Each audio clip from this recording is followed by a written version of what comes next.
नमस्कार, मैं संजय सनम, आप सबका स्वागत।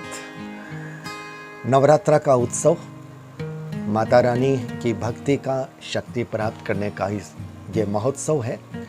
इस विशेष अवसर पर आप सबको हृदय से शुभकामनाएं। आज बात करेंगे राजस्थान की राजनीति। 2023 के विधानसभा चुनाव की आहट हर एक दिन के साथ तेज होती जा रही है। भारतीय जनता पार्टी के हाईकमान ने, शीर्षस्थ नेतृत्व ने पहली लिस्ट जारी कर दी, लेकिन कमांडर का नाम ही नहीं दिया, वसुंधरा राजे सिंधिया जी का नाम नहीं। और इससे साफ प्रतीत होता है कि एक तरह से संकेत ये बताने का कि वसुंधरा राजे सिंधिया भारतीय जनता पार्टी के शीर्ष नेतृत्व की तरफ से मुख्यमंत्री का चेहरा नहीं है, कमांड करने वाली वो कमांडर नहीं है। और सबसे बड़ी बात, दिलचस्प तथ्य जो पहली लिस्ट में देखने को मिला कि वसुंधरा राजे जी के जो समर्थक हैं, जो समर्थक विधायक आप ये कह सकते हैं कि जिन्होंने पिछला चुनाव लड़ा था, जीते थे, और कुछ ऐसे भी हैं जो बहुत कम अंतर से हारे थे, लेकिन उनके लिए संभावना थी कि उनको टिकट मिलेगा। पर वसुंधरा राजे सिंधिया जी का नाम ही गायब होने के बाद जब उनके नाम नहीं दिखे तो पहली बात राजनीतिक गलियारे से यही आ रही है कि वसुंधरा राजे जी के समर्थकों पर गिर रही है गाज और उन लोगों का कट रहा है टिकट।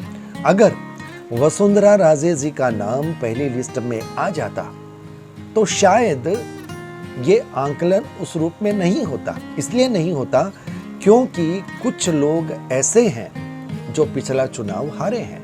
तो ये भारतीय जनता पार्टी की अपनी पॉलिसी हो सकती है कि जो चुनाव हारे हैं और 5,000 7,000 के अंतर से अधिक से हारे हैं, हो सकता है कि उनको टिकट नहीं दिया जाए, चाहे कितना ही वजनी नाम हो, चाहे किसी भी खेमे का समर्थक क्यों न हो। पर वसुंधरा राजे जी का नाम आउट होने के बाद, कि उनका ही नाम जब पार्टी के शीर्ष नेतृत्व ने आउट कर दिया, उनका ही नाम जब पहली लिस्ट में नहीं दिया, तो एक तरह से संकेत है, ये हाईकमान एक संकेत दे रहा है पार्टी के कार्यकर्ताओं को, पार्टी के नेताओं को, वसुंधरा राजे जी के समर्थकों को और कहीं ना कहीं राजस्थान की जनता को कि वसुंधरा राजे सिंधिया जी भारतीय जनता पार्टी के लिए मुख्यमंत्री का चेहरा नहीं है।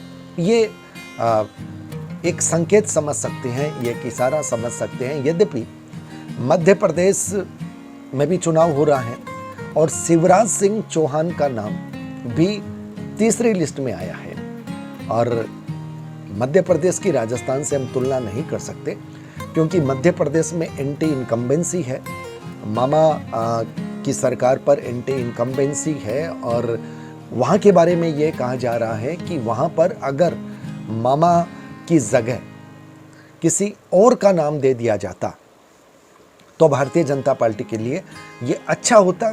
बिल्कुल इसी तरह जैसे 2018 के विधानसभा चुनाव में राजस्थान के लिए भी कहा जा रहा था कि महारानी का नाम हटाकर अगर किसी और का दे दिया जाता तो शायद 2018 का विधानसभा चुनाव भारतीय जनता पार्टी जीत सकती थी। और कहीं ना कहीं राजस्थान के लिए जो एक मिथक है कि एक बार कांग्रेस दूसरी बार भाजपा, वो मिथक 2018 में भी टूट सकता था। पर 2018 में वसुंधरा राजे सिंधिया जी का जिद चला, टिकट बंटवारे में भी उनके जिद की बड़ी चर्चा हुई, पार्टी हाईकमान के साथ बड़ा टकराव हुआ।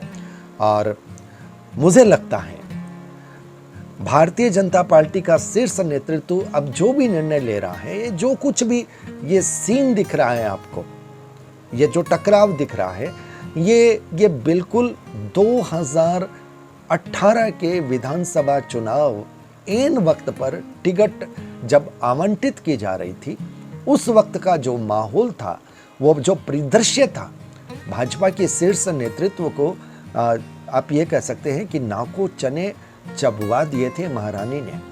उसको भारतीय जनता पार्टी का शीर्ष नेतृत्व भूला नहीं है, और ये कहा जा सकता है कि उसी का हिसाब वसूल किया जा रहा है, या फिर उसके लिए पहले से ऐसा डिफेंस किया जा रहा है कि हम उनको मौका ही नहीं देंगे, हम उनको लाइमलाइट में ही नहीं लाएंगे, हम उनका कद इस रूप में रखेंगे ही नहीं कि कहीं उनका चेहरा जनता के बीच में इस रूप से जाए, या फिर टिकट आवंटन में उनकी कहीं ना कहीं आप ये कह सकते हैं कि उनकी जिद चले, उनकी राय मानने को हम मजबूर हो जाएं। ऐसा हम कुछ भी नहीं करेंगे। 2018 में जो भारतीय जनता पार्टी के शीर्ष नेतृत्व के साथ हुआ, ये वाकई में सच था, बिल्कुल कड़वा सच था, और भारतीय जनता पार्टी का शीर्ष नेतृत्व इसे नहीं बोल सकता। पर 2023 के विधानसभा चुनाव के परिदृश्य में एक बात साफ है, जो मैंने पहले वीडियो में भी कही थी, कि 2018 में राजस्थान का जनमत महारानी के विरोध में था। उस वक्त राजस्थान की सड़कों पर, राजस्थान के गांवों में, राजस्थान के मतदाताओं के दिलो दिमाग में सिर्फ एक ही बात थी कि मोदी से कोई बैर नहीं और वसुंधरा की खैर नहीं। वो नारा था 2018 में, और ये बिल्कुल सच है कि उस वक्त अगर कोई चेहरा दूसरा ले लिया जाता, चेंज हो जाता, तो 2018 में भारतीय जनता पार्टी चुनाव जीत सकती थी। अब यहाँ पर भारतीय जनता पार्टी के शीर्ष नेतृत्व के मन में एक खटास और है, और वो सबसे बड़ी खटास है कि जब कांग्रेस से बगावत कर रहे थे सचिन पायलट, और सचिन पायलट ही देते अगर वसुंधरा राजे सिंधिया की राजनीति बीच में नहीं आती, तो भारतीय जनता पार्टी के शीर्ष नेतृत्व के मन में वो भी तीर है कि हमारे अपने ही व्यक्ति ने हमारे घर से कांग्रेस का साथ दिया और अशोक गहलोत की सरकार बचा दी। अब यहां पर अगर राजनीतिक परिदृश्य से बात की जाए, तो वसुंधरा राजे सिंधिया बिल्कुल यह नहीं चाहती थी कि सचिन पायलट युवा चेहरा, युवा व्यक्तित्व वो बीजेपी में एंट्री कर जाए, क्योंकि सचिन पायलट का बीजेपी में एंट्री करने का मतलब राजस्थान की राजनीति में भारतीय जनता पार्टी के शीर्ष नेतृत्व को वसुंधरा राजे सिंधिया का मजबूत विकल्प बन जाना। अब कोई व्यक्ति अपनी जगह पर किसी को कैसे आते देख सकता है, और वही काम वसुंधरा राजे जी ने किया कि जब उनको लगा कि अगर सचिन पायलट की एंट्री हो गई तो फिर राजस्थान की राजनीति से उनकी हमेशा हमेशा के लिए छुट्टी हो जाएगी। लेकिन भारतीय जनता पार्टी का शीर्ष नेतृत्व इस कड़वे दंश को भूला नहीं है कि किस तरह से महारानी ने पूरी की पूरी राजनीति की बिसात, राजनीति की शतरंज पलट दी थी। सचिन पायलट की एक एंट्री होते होते रह गई थी और पूरा का पूरा गेम बदल गया था। अन्यथा मध्य प्रदेश की तर्ज पर कहीं ना कहीं राजस्थान में भी भारतीय जनता पार्टी की सरकार आ जाती और गेम कुछ अलग ही हो जाता। लेकिन वसुंधरा राजे सिंधिया जी ने वो गेम होने नहीं दिया। ये दोनों बातें बिल्कुल कड़वा सच है, और भारतीय जनता पार्टी के शीर्ष नेतृत्व के दिलो दिमाग में एक बड़ी गहरी टीस है, और इसका वो हिसाब 2023 के परिप्रेक्ष्य में ले रहा है, इसमें कोई शक नहीं। पर राजनीतिक समीकरण को अगर देखा जाए, राजनीतिक माहौल को अगर देखा जाए, तो राजनीतिक माहौल यह कहता है कि भले ही आपके मन में कोई बहुत बड़ी खटास है, लेकिन राजस्थान विधानसभा क्षेत्र में जनता के मन का जो माहौल है वो 2018 से एकदम उलट है। 2018 में जो जनता ये कहती थी कि वसुंधरा तेरी खैर नहीं, अब 2023 में वही जनता अगर ये कह रही है कि वसुंधरा तुमसे कोई बैर नहीं, कहने का मतलब वसुंधरा को भारतीय जनता पार्टी अगर कमान दे दे तो राजस्थान की जनता होलसेल में सीटें देने को तैयार है, ऐसा अनुमान और जनमत का जो माहौल है वो लगा था। यद्यपि बीते दिनों में थोड़ा माहौल चेंज हुआ है। कांग्रेस ने भी कहीं ना कहीं कुछ बढ़ोतरी दर्ज की है और भारतीय जनता पार्टी में अंदर की खेमेबाजी का जो नुकसान है वो भारतीय जनता पार्टी को हो रहा है। अब चतुराई किस बात में थी? देखिए, भारतीय जनता पार्टी के लिए एक बात बहुत सोचने की है। कर्नाटक का चुनाव परिणाम बदलते ही भारतीय जनता पार्टी कहीं ना कहीं बैकफुट पे आ गई है और उसके बाद हिमाचल हम हार गए। गुजरात मॉडल चेंज हुआ, सही वक्त पर निर्णय हुआ, गुजरात में अच्छी जीत हुई। मध्य प्रदेश में भी भारतीय जनता पार्टी गुजरात मॉडल को फिट करना चाहती थी, कहीं ना कहीं राजस्थान में भी आजमाइश करना चाहती है, लेकिन वहां पर वो चीजें चल नहीं रही है। मध्य प्रदेश में भारतीय जनता पार्टी की स्थिति अच्छी नहीं है, छत्तीसगढ़ में भी बहुत कंफर्ट पोजीशन में नहीं है, राजस्थान में भारतीय जनता पार्टी बहुत कंफर्ट पोजीशन में थी। लेकिन अगर यहाँ पर भी खेमेबाजी हो गई, बागी तेवर हो गए और यहाँ पर भी अगर भारतीय जनता पार्टी नुकसान में आ गई तो 2024 के लिए यह संकेत अच्छा नहीं है। इस लिहाज से भारतीय जनता पार्टी के शीर्ष नेतृत्व को कहीं ना कहीं 2018 का जो कड़वा घूंट था वो अभी पी कर के ही रखना चाहिए था।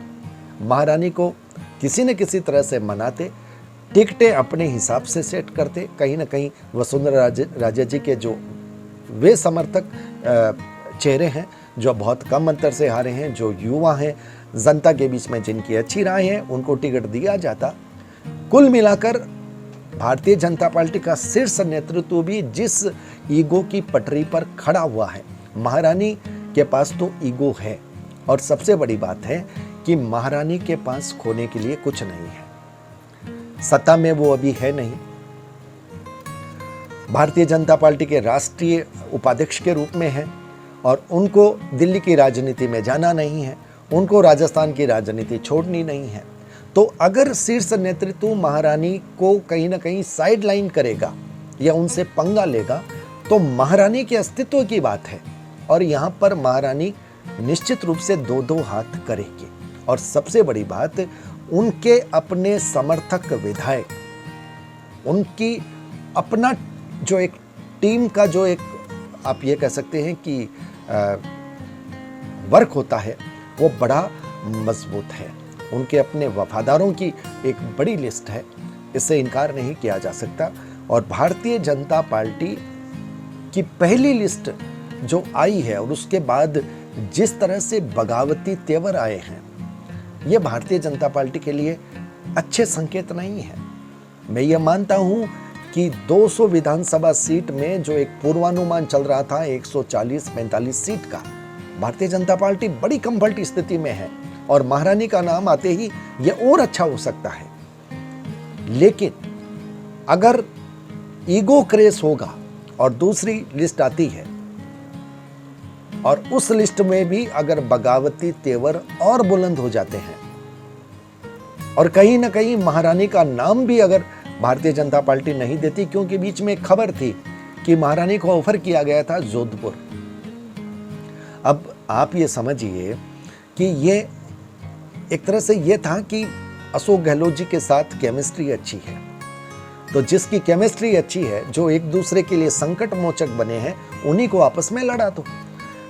लेकिन भारतीय जनता पार्टी का शीर्ष नेतृत्व जितनी राजनीति समझता है उससे कम राजनीति महारानी नहीं समझती। जिस शख्सियत ने 2 बार राजस्थान पर राज किया है, 2 बार या 3 बार, और बड़ी राजनीतिक पारी जिनकी रही है, उनसे अगर हम इस रूप में खेलेंगे तो साफ जाहिर है कि उनका माइंड सेट अपने आप में हो जाएगा।